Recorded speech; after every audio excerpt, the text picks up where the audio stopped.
있습니다. 오늘 본문 말씀을 보면요, 예수님은 제자들에게 호수 건너편 벳세다로 가 있으라라고 말씀하십니다.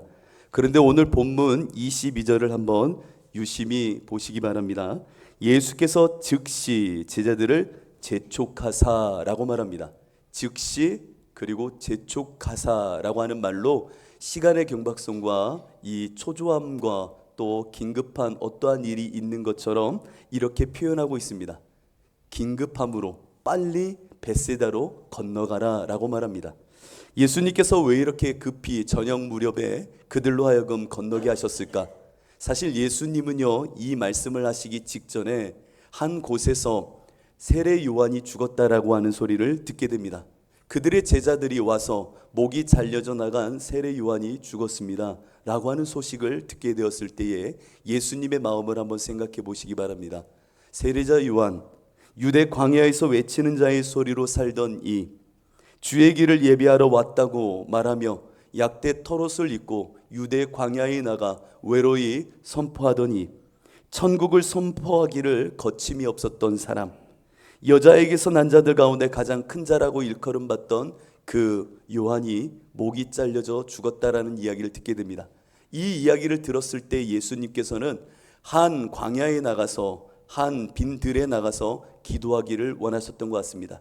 그래서 배를 타고 한편으로 나아가 조용한 곳에 가 있었는데 예수님께 시간을 주지도 않고 무리들이 몰려드는 겁니다. 예수님의 마음, 앞으로의 사역과 이제 공생의 가운데 더 하나님의 십자가의 그 길로 나아가야 되는 여러 가지 복잡한 마음을 갖고 계셨던 그 상황 속에 잠시 기도하려고 하는데 많은 사람들이 병자와 함께 몰려오는 겁니다. 그래서 예수님께서 그들을 고쳐주시고 무리를 보니 5,000명이 넘는 이들이 그 들판에 앉아 있는 겁니다. 어찌합니까? 배고파하는 이들에게 예수님은 쉼도 없이 그들에게 오병이어를 행하게 됩니다. 오병이어 말입니다. 오병이어의 사건을 행하니 제자들의 눈이 달라지기 시작하는 겁니다. 엄청난 일이거든요. 여러분 한번 생각해 보십시오. 그 시골 동네에 5,000명의 사람들이 모여 오병이어의 놀라운 기적, 이사를 체험했다고 한다면 제자들의 마음속에는 자기 이익의 관점에서 여러 가지 생각을 하기 시작할 겁니다. 혁명이 가능하겠구나. 먹거리를 이렇게 해결할 수 있는 예수라면 우리의 앞의 향후의 미래의 어떠한 모습도 놀랍도록 개혁과 함께 혁명까지도 가능할 수 있겠다라고 하는 생각을 갖게 됩니다. 이 모습을 보셨던 예수님께서 긴급하게 재촉하사 급히 그들을 다른 곳으로 보내시는 겁니다. 예수님께서는 이 보내시는 장면을 통해서 말씀하고 싶으셨던 것이 있었던 것 같습니다. 그래서 이 부분을 집중하려고 합니다. 우리 인생은 눈앞에 보이는 어떠한 이적과 기사를 참 좋아하는 사람입니다. 교회에 나와 있지만 방언하기를 좋아하고 예언하기를 좋아하고 신비한 자기 감정의 체험을 하기를 참 좋아하는 속성을 갖고 있습니다. 그러나 이것은 믿음은 아닙니다. 우리 안에 진정한 믿음은 말씀이 견디어지고 말씀이 올곧게 들어와야 그 말씀을 통해서 이루어지는 역사가 믿음의 순전한 역사가 되는 겁니다. 디모데에게 바울이 이런 말을 했던 걸 한번 들어보십시오. 바른 말 곧 우리 주 예수 그리스도의 말씀과 경건에 관한 교훈을 따르지 아니하면 그는 교만하여 아무것도 알지 못하고 변론과 언쟁을 좋아하나니 이로써 투기와 분쟁과 비방과 악한 생각이 나며 마음이 부패하여지고 진리를 잃어버려 경건을 이익의 방도로 생각하는 자들의 다툼이 일어나느니라. 그러니까 말씀이 없으면, 주님의 말씀이 없으면 언쟁하기 좋아하고 자기 아전 인수로 수많은 것들을 해석하기를 좋아하는 가운데 심지어 진리를 잃어버려 경건을 이익의 방도로 삼는 것이 인생이다 라고 말하는 겁니다.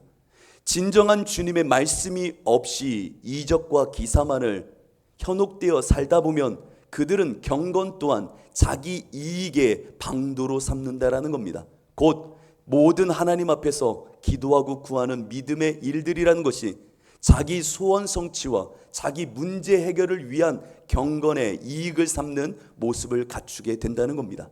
맞는 진리입니다. 오늘날 한국 교회에 벌어지고 있는 믿음의 현상들을 보면 대다수가 자기 경건의 이익의 방도로서 믿음을 사용하려고 합니다. 예수님은 그 제자들의 모습을 보면서 속히 그들을 격리시키거나 혹은 분리시키고자 하는 마음속에 그들에게 재촉하여 벳세다로 가라고 말하고 있는 겁니다.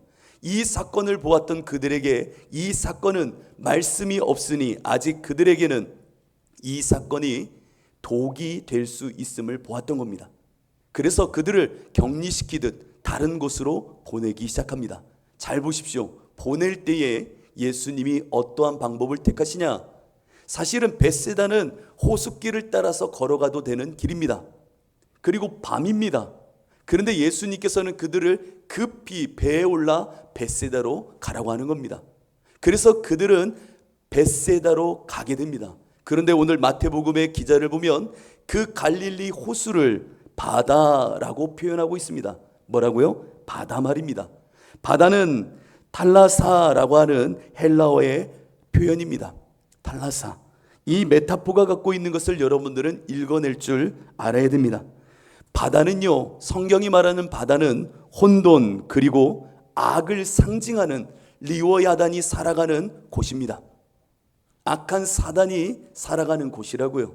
큰 뱀이 사는 곳, 그것이 바로 바다입니다. 바다는 진리가 덮지 않으면, 물이 덮어버리지 않으면 악 그 자체요, 혼돈과 공허와 흑암 그 자체의 모습을 갖고 있는 곳이 바다라는 곳입니다. 하나님이 통치하지 않으면, 당신의 말씀과 손길이 닿지 않으면 그 자체로 리워 야단이 꿈틀거리는 곳이 바다입니다. 그곳으로 예수님은 재촉하여 보내셨다는 거죠. 자, 예수님은 이곳으로 보내셨습니다. 그러면 어떠한 일이 발생해야 될까요? 여러분들 너무 어렵게 생각하지 마십시오. 예수님이 여러분들에게 긴박하게 오시고 재촉해서 어디로 가? 이와 같은 갈림길에서 이렇게 살아, 이와 같이 말해, 이와 같이 행동해, 이 자리로 나아가 라고 하는 선택지의 갈림길을 주셨습니다. 그러면 그 길로 가면 어떤 일들이 있어야 돼요?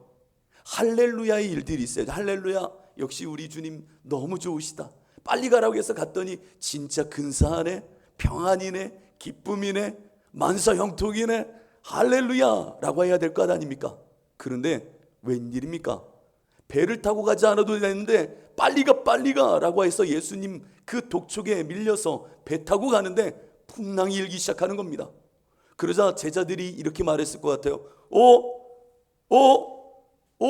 이게 뭐야? 뭐야 이게?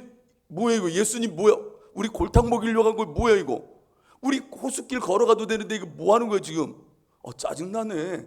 빨리빨리 놓 저어봐. 베드로, 잔뼈가 굵은 사람 아니야. 배 좀 잘해봐. 기다려봐. 이거 뭐야, 이게 풍랑이 왜 이렇게 세? 야, 이거 배 어떻게 감당이 안 되겠는데? 라고 하면서 그들은 소리 지르기 시작하는 겁니다. 어떠한 소리를 질렀을까요? 아니, 예수님 빨리 가라고 해서 배 타고 이 어두운 밤에 왔는데, 야, 이거 완전 죽게 생겼다. 야, 이거 뭐야? 이거 뭐 하는 거야? 여러분들, 우리의 신앙의 모습의 한 단면이 이렇게 시작되는 겁니다. 예수를 믿었으면 잘 돼야 될 것 아닌가? 예수님이 그렇게 긴박하게 침노하던 내 안에 인생의 말씀으로 오셨다면, 거듭나게 하셨다면, 생명을 주셨다면, 새로운 일을 주시되 그 새롭다 하는 일은 평안과 기쁨과 형통함이 돼야 되지 않을까? 이것이 당연한 우리의 생각입니다. 그런데 예수님은 바다, 리오 야단이 살아가는 그 바다로 우리를 보내시어 진짜 믿음이 무엇인지, 진짜 예수를 믿는다는 것이 무엇인지를 알게 하시더라는 겁니다. 여러분들의 인생은 사실 십자가의 영광을 드러내기 위한 바닷길을 가는 인생입니다. 나를 드러내려고 여러분들은 인생을 사는 것이 아니라 예수 그리스도의 삶을 재현케 해주시고자, 이 땅에서 십자가의 영광이 무엇인지를 세상에 드러내고자 여러분들은 한 알의 밀알과 같이 땅에 던져진지도 모릅니다. 여러분들의 모든 인생의 여정은 오직 십자가의 영광을 드러내는 삶으로 하나님이 부르셔서 이 땅을 거닐게 하는 겁니다. 여러분들을 부르신 그 예수는 바닷길로 내보내십니다. 그 바닷길에서 풍랑을 맞게 된 이 제자들의 모습, 오늘 여러분들의 모습일 수도 있습니다. 이 모습 가운데 진짜 믿음을 갖춰야 되고, 이 고난 속에 하나님께서 나에게 원하시는 믿음이 드러나야 될 때입니다. 그리스도인들에게 인생은 우연으로 가득 찬 바닷길은 아닙니다. 바울이 로마서를 통해 우리에게 깨닫게 하였던 것처럼 우리의 인생의 모든 것들은 합력하여 나에게 예수가 그리스도 되시는 선을 이루는 삶을 마련해 두신다라는 겁니다. 여러분의 인생길은 우연이 없어요. 그렇죠? 옆에 계신 남편분, 아내분을 보세요. 우연이 아닙니다. 여러분들에게 주신 십자가입니다. 할렐루야. 얼마나 좋으십니까? 나의 우연이 아니에요. 하나님이 주신 기쁨이고, 이 모든 것이 합력하여 선을 이루시는 주님의 손길이었다라는 겁니다. 그 손길을 따라 나온 이 길, 모든 것이 주께서 허락하신 것이라면 그 안에서 주님께 물어야 될 질문들이 늘 있어야지요. 근데 오늘 이 제자들은요, 풍랑을 만났을 때에 불안이 엄습해 오기 시작합니다. 죽음 앞에 놓여지면 이 불안이라는 것이 마음속에 가득 채워집니다. 불안이 넘치면은요, 질문은 생각나지 않아요. 오직 탄식만이 그 입술에서 터져 나오는 겁니다. 와, 어떻게? 이게요, 뱃속에 불안을 맡고 있는 인생들의 절규와 같이 어떤 물음을 던지거나 어떤 이성적인 사고를 하거나 스스로를 뒤돌아보는 반성과 귀추의 시간을 갖는 게 아닙니다. 끊임없는 탄식만 나옵니다. 목욕탕 가보셨나요? 목욕탕 가면은 사우나실이 있습니다. 저는 종종 사우나를 잘 들어갑니다. 전 사우나를 못해요. 근데 가장 뜨거운 데로 들어갑니다. 거기에 들어가면 대다수의 할아버지들은 말씀을 안 하십니다. 다 탄식하고 계십니다.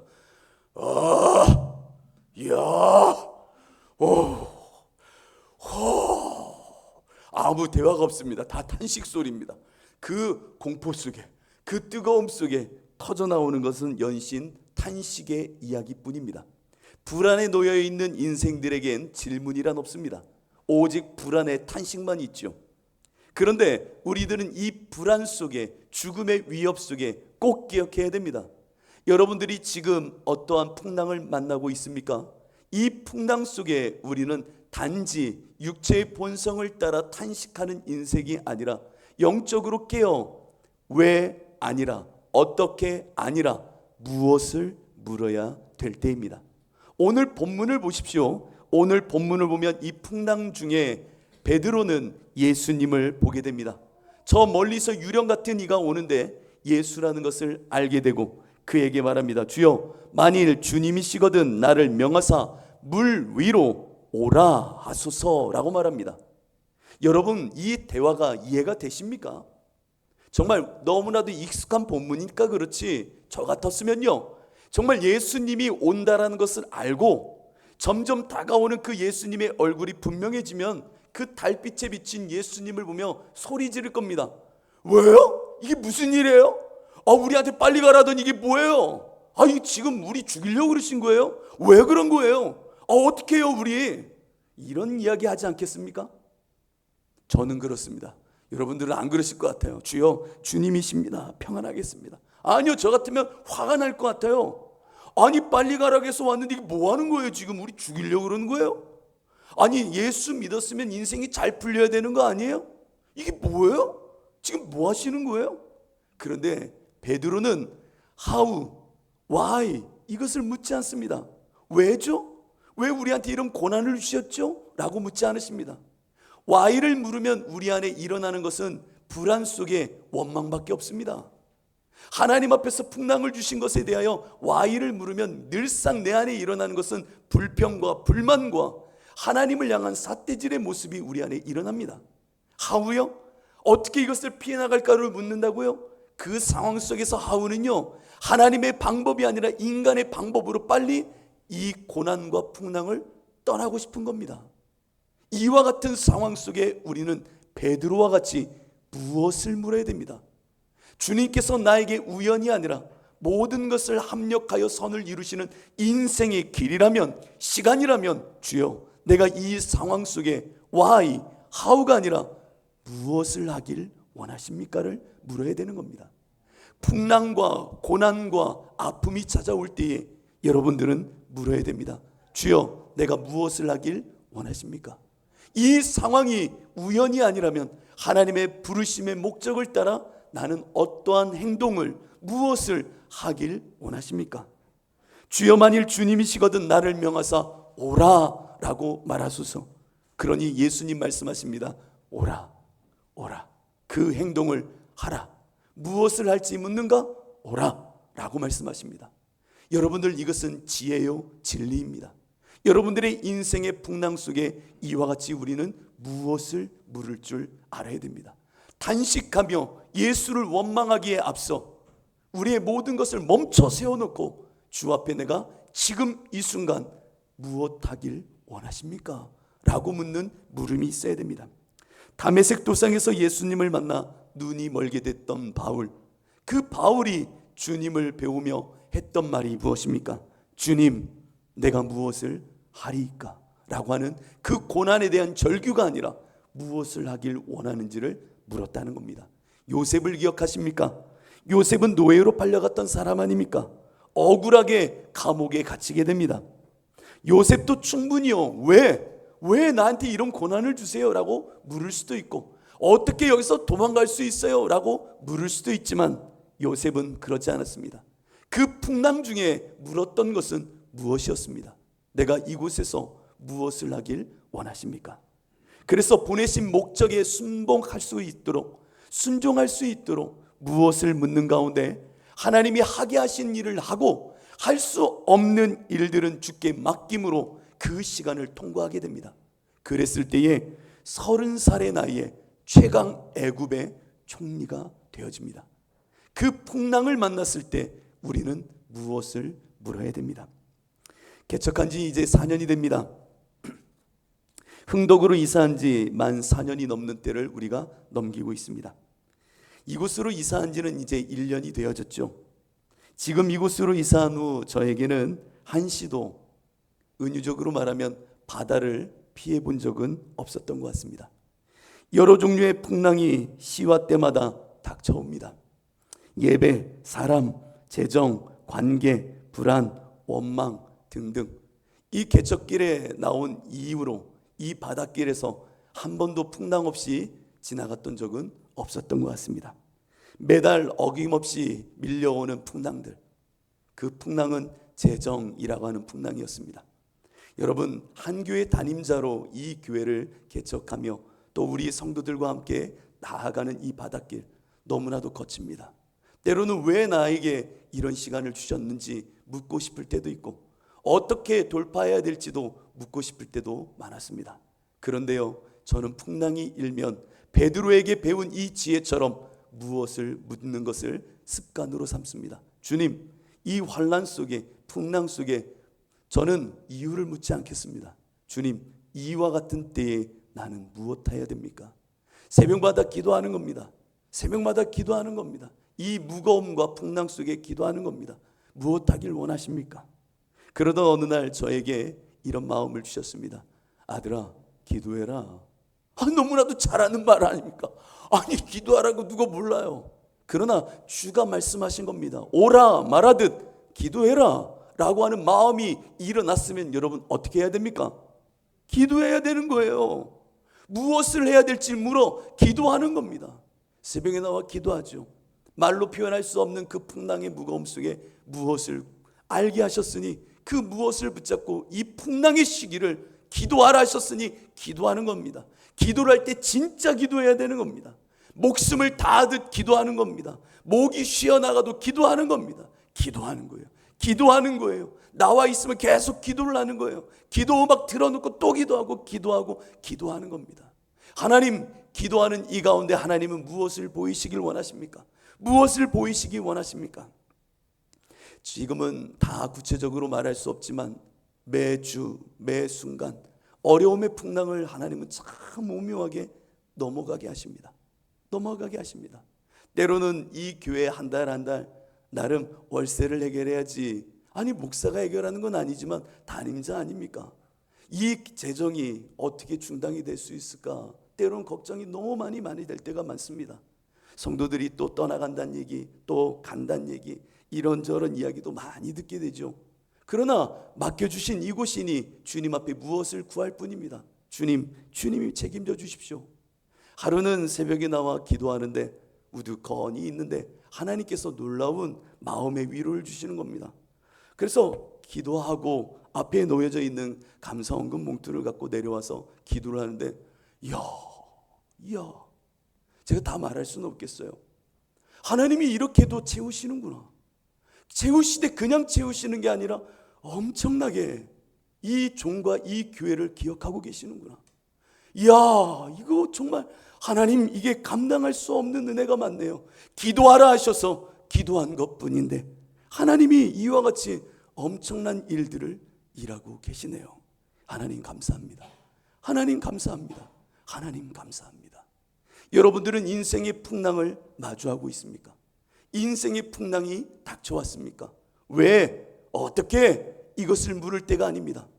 인생의 풍랑, 리오 야단이 살아가는 이 바다에 하나님이 우리를 던져놓으셨다면 주께 물어야 됩니다. 부르신 주여, 내가 지금 무엇 하기를 원하십니까?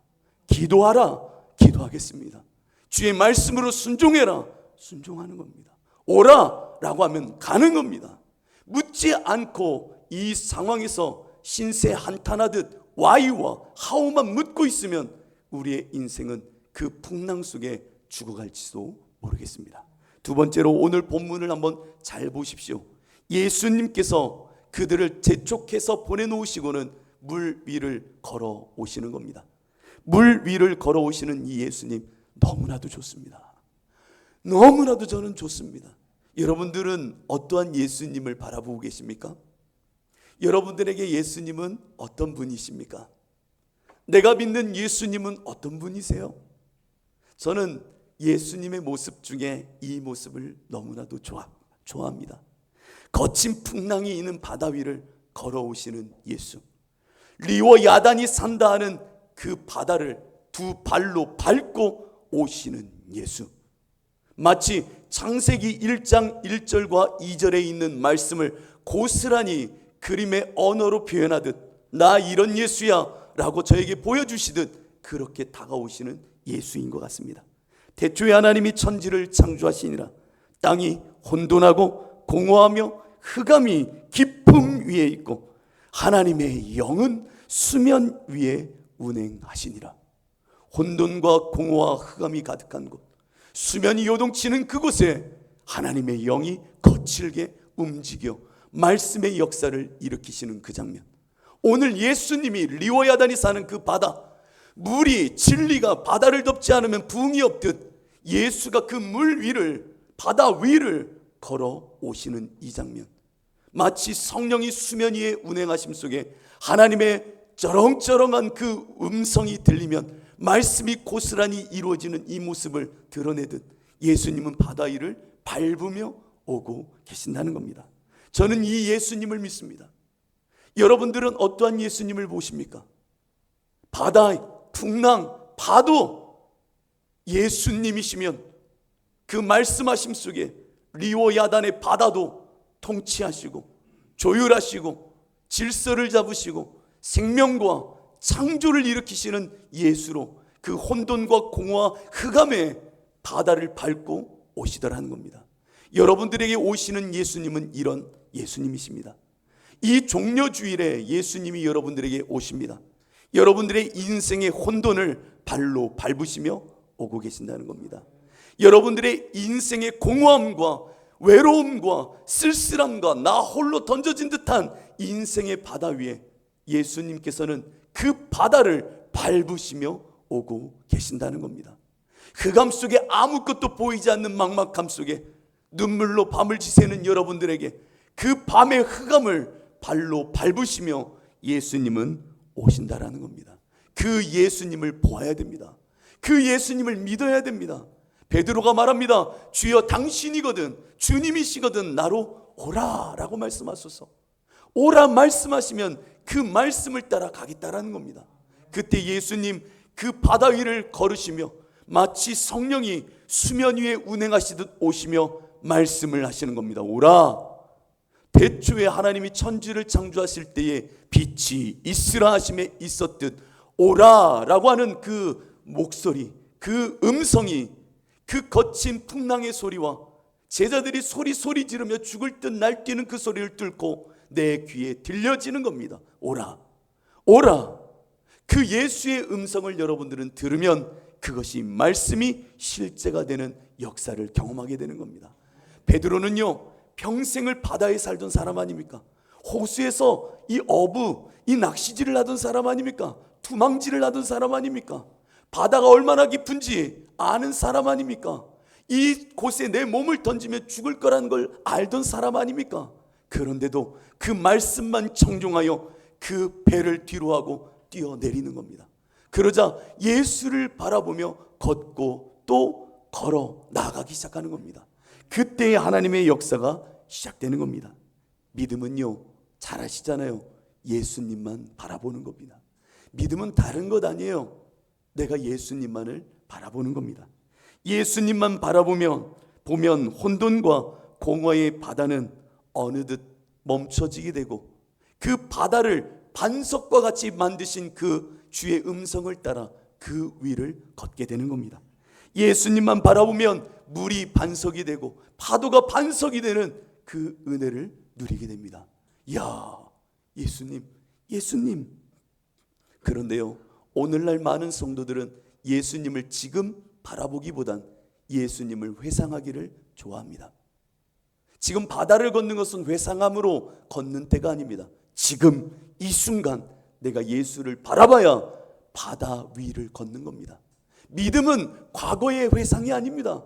우리 예수님 이런 분이셨는데, 나 이런 예수님 아는데, 아무리 나를 그 과거의 것으로 치장한들 그것이 무슨 의미가 있겠습니까? 지금 내 눈앞에 보이는 예수를 바라봐야 믿음이라고 말하는 겁니다. 과거의 회상의 믿음은 빌리프, 신조일 뿐입니다. 인지적인 자기 인식의 인정일 뿐입니다. 믿음은 페이스, 지금 이 순간 그분과 관계하는 것이 믿음이라는 겁니다. 여러분들 가운데 시간을 뚫고 임하시는 예수 앞에 지금 나아가 그 얼굴을 보아야 됩니다. 작년 말에 저희 교회에 이제 우리가 함께 선포했던 야베스의 기도, 이제 사랑으로 역사하는 믿음 가운데 여러분 마음껏 구하셔도 됩니다. 하나님께 구하세요 라고 설교했던 적이 있습니다. 그때 저희 아내가 저한테 와서 이런 얘기를 했습니다. 나는 목사님이 하신 말씀을 아멘으로 받았어요. 그 예수를 보면서 주시는 음성으로 저는 받았습니다. 하나님께서 그 말씀대로 일하실 것을 알아. 나는 그것을 믿음으로 취했어요 라고 웃길래 제가 잘했습니다, 할렐루야 할렐루야, 잘했습니다 그랬습니다. 이게 아내가 그런 얘기하면요 가장 무서워요. 사실은요, 여러분들 잘 모르시지만 그래요, 아무튼 목사는 그래요. 다른 사람 그런 얘기면 할렐루야 하지만 이게 무슨 마음이지 막 별 생각이 다 들어요. 그러다가 12월을 넘어설 때였습니다. 경기도에서 교육청에서 교육공무원을 뽑는다는 그 이야기를 듣고 저희 아내가 또 교사가 아니었습니까? 이거 한번 지원해보고 싶은데 그러는 겁니다. 그러더니 저한테 이러는 겁니다. 하나님 앞에 기도 좀 해요. 그러는 겁니다. 왜냐하면 하나님이 나에게 주신 말씀이 있고 그 말씀을 따라 걸으면 그 믿음 속에 이 바다도 반석이 되는 것처럼 걸을 수 있을 것 같다라는 자신이 있었던 것 같습니다. 저한테 기도해달래요. 그래서 제가 알겠어 하고 기도를 했죠. 그렇죠. 저는 다른 건 못해도 기도는 합니다. 다 아내한테 잘은 못하는데 기도는 합니다. 기도를 했죠. 그 지원을 했어요. 지원을 했는데 4명 뽑는데 300명이 왔다는 겁니다. 그래서 할렐루야, 풍랑이 세구나, 바다가 깊구나, 엄청나네. 근데 저희 아내가 그러는 겁니다. 기도해요, 기도. 그래서 그럼 기도는 내가 할 수 있어 라고 하면서 기도를 했습니다. 그리고 얼마 후에 연락이 왔습니다. 여보, 1차가 됐대. 와, 서류 면접이 됐대. 야, 대단하네. 믿음이 없었던지라 저는 풍랑이 센데, 기가 막힌데 하고 지나갔죠. 그리고 나서 면접을 보고 왔습니다. 될까 모르겠어. 사람이 너무 많아가지고 경력도 단절돼 있었는데, 그래서 제가 그랬습니다. 아니, 기도하자며 하나님께서 채우신다고 선포한 말씀이라면 되겠지 라고 기다렸는데 할렐루야, 된 겁니다. 와, 그래서 제가 더 놀랐어요. 와, 기도하면서도 제가 더 놀라는 거예요. 여러분들 인생의 풍랑 속에 주의 오라라고 하는 그 말씀은 태초에 여호와의 영이 그 수면 위를 운행하시다가 울려 퍼진 음성의 능력처럼 여러분들에게 들려진다면 그것은 여러분들 안에 이루실 하나님의 역사가 되는 겁니다. 여러분, 예수님을 바라보십시오. 예수님의 얼굴을 바라보십시오. 수많은 풍랑 속에서도 그곳을 향하여 발걸음을 옮겨 주가 반드시 일하신다는 것을 누려보아야 됩니다. 그렇다면 제발 그 바라봄 속에 물 속에 빠지는, 바다에 빠지는 우리를 범하지 않으셨으면 좋겠습니다. 바다를 발로 밟는 자 베드로입니다. 이전에 베드로, 의심 많던 베드로는 밑으로 잠식되어졌고 그 바다 위를 베드로가 걷고 있는 겁니다. 엄청난 거죠. 그런데 갑자기 주변이 보여지기 시작하는 겁니다. 풍랑이 보여지고 수심, 이 바다의 깊음이 느껴지는 겁니다. 순간 물속에 훅 빠져들기 시작하죠. 여러분들, 환경 때문에 베드로가 지금 물속에 들어가는 건가요? 아닙니다. 자기 경험에 빠져 죽어가고 있는 겁니다. 내가 어부로 살던 이 바다, 파도가 많았고 이 바다의 수심을 내가 알지, 내가 알고 있는 경험이 아직도 남겨놓은 저 산당처럼 남겨진 그 하나님이 싫어하는 자기 경험이 그를 물속으로 빠져들게 만들었다는 겁니다. 오늘 이 시간 여러분들은 예수를 바라본다면 자기 경험의 산당을 다 없애버려야 됩니다. 산당, 가장 높은 산에 마련했던 신전과 같은 겁니다. 이곳에 가면 어떠한 우상이든 가장 먼저 만날 수 있다 하여서 가나안 족속들이 만들어 놓았던 높은 산에 있던 것이 산당입니다. 그 산당을 하나님은 제거하라 했는데 우리 인생 가운데 제거하지 않는 산당이 있으니 그것은 바로 자기 경험, 하나님을 만난 경험, 예수를 만났다는 경험이 자기의 믿음의 대상이 되는 경우가 많다라는 겁니다. 특별히 우리 주사랑 지체들은 더 기억해야 됩니다. 내 신앙의 경험과 과거의 이력과 화려했던 예수 만났던 그것이 우상이 되면 안 됩니다. 내 경험 속에 빠져 죽을 수가 있다는 겁니다. 제가 좋아하는 시가 하나 있습니다. 여러분, 바다와 나비라고 하는 시입니다. 바다와 나비. 바다와 나비. 너무 근사한 시예요. 이 첫 줄을 읽으면 너무나도 저는 가슴이 뜁니다. 제가 읽어드릴게요. 아무도 그에게 수심을 알려준 일이 없기에 흰 나비는 도무지 바다가 무섭지 않다. 이렇게 감동이 없으세요? 아무도 나비에게 수심을 알려준 적이 없기 때문에 나비는 그 푸른 바다로 뛰어들 때에 수심의 깊음을 몰랐기에 담대히 나아갔다는 겁니다. 신앙은 어떻게 보면 이런 모습인지도 모릅니다. 바다에게 어울리는 건 갈매기고요. 잘 들어보세요. 바다에게 어울리는 건 갈매기고요. 이 나비에게 어울리는 들판이 있다면 저 꽃이 있는 곳일 겁니다. 그래서 꽃과 나비가 어울리고 바다는 갈매기랑 어울리는 법이에요. 근데 오늘 시인은 뭐라고 말해요? 바다와 나비를 함께 엮어내잖아요. 이 역동이 있는 겁니다. 묘한 갈등이 있는 거죠. 여러분들은 영혼에 사는 사람입니다. 시간과는 어울리지 않는 사람들이에요. 거듭난 여러분들은 영의 사람입니다. 그런 여러분들은 육과 어울리지 않는 사람입니다. 그러나 여러분들은 시간에 살아야 되고, 그러나 여러분들은 이 육을 갖고 살아가는 존재들입니다. 세상을 도망칠 수가 없다고요. 그렇다면 한 가지를 기억해야 됩니다. 이 나비가 이 바다의 수심을 모르기에 담력 있게 날개짓을 하며 날았듯 여러분들은 그 예수만 바라보면 가면 됩니다. 근데 자꾸만 자기 경험을 토대로 말하는 겁니다. 이 바다 깊은데, 이것은 이러한데, 우리의 신앙에 접목해보면요, 나 과거에는 이랬는데, 과거에는 나 이렇게 열심히 예수님 만났는데, 그때 나 예수님을 만나서 이렇게 뜨거웠는데, 그때는 이런 역사도 있었는데, 그때는 나에게 하나님께서 이렇게 크게 부으셨는데, 그때 내가 말이야 하나님을 만났을 때 얼마나 좋았는지 몰라. 과거에 나 이랬는데 얼마나 행복했는지 몰라. 그럼 지금은요?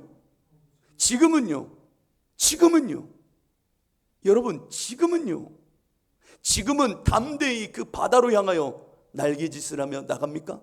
아니면 수심을 알기에 무서워, 내가 이것 아는데 아이고 안 돼 라고 하는 자기 신앙의 경험 속에 믿음을 버려버리고 물속으로 빠져들고 있지 않은지를 기억해야 됩니다.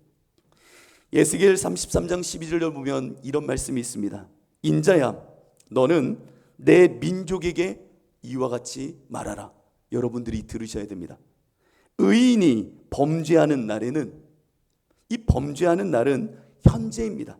의인이 현재 이 범죄하는 날에는 그 공의가 구원하지 못할 것이요, 악인이 돌이켜 그 악에서 떠나는 날에는 그 악이, 과거의 악입니다, 그를 엎드려뜨리지 못할 것인즉 의인이 범죄하는 날에는 그 의로 말미암아 살지 못하리라.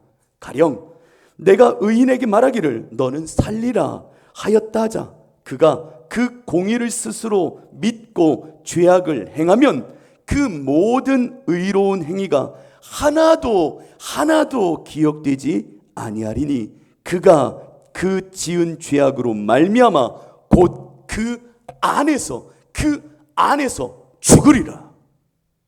에스겔의 경고입니다. 여러분, 내가 이전에 의롭다 여겼던 그것, 그 안에, 자기 경험에, 자기 신앙에 완전히 빠져 자기 경험이 우상이 되어져 있으면, 지금 이 순간 네가 죄를 범하며 믿음이 없는 모습으로 있다면 그 안에서, 과거의 신앙의 경험에서 죽으리라. 이게 에스겔의 경고였습니다. 오늘날 우리의 신앙을 뒤돌아봐야 됩니다. 나는 지금 예수를 바라보는 믿음의 사람인가? 과거의 추억과 신앙 이력에 빠져 죽는 인생인가? 오늘 베드로는 그 믿음의 길을 나섰지만 끝까지 예수를 바라보지 못했던 겁니다. 그때 빠져들어갔으나 예수님은요, 의리 있으세요. 손 잡아주시더라고요. 여러분들에게 지금 예수님은 손 잡아주시려고 이곳으로 초대하신 겁니다. 내 손 잡으라고. 내가 너를 잡을 테니까 일어나라고. 그리고 배에 오르셨을 때에 제자들이 엎드려 말합니다. 주는 하나님의 아들이십니다. 오병이어 때에 놀라운 기적이 믿음을 만든 것이 아니라 이 사건 속에, 바다 속에서 진짜 믿음을 고백하더라는 겁니다. 여러분들은 이 풍랑의 인생 속에 하나님께 이 영광의 십자가, 구원의 은혜를 고백하며 이것을 받아내시는 하나님 앞에, 하나님이 정말 우리의 생명이십니다, 예수가 구원입니다를 인생을 통해서, 여러분들의 삶을 통하여 고백하고 하나님께 나아가야 될 삶을 사셔야 됩니다. 여러분, 예수님 믿으십시오. 예수 믿으세요. 예수님을 믿으시기를 축복합니다. 이 시간 우리 함께 찬양합니다.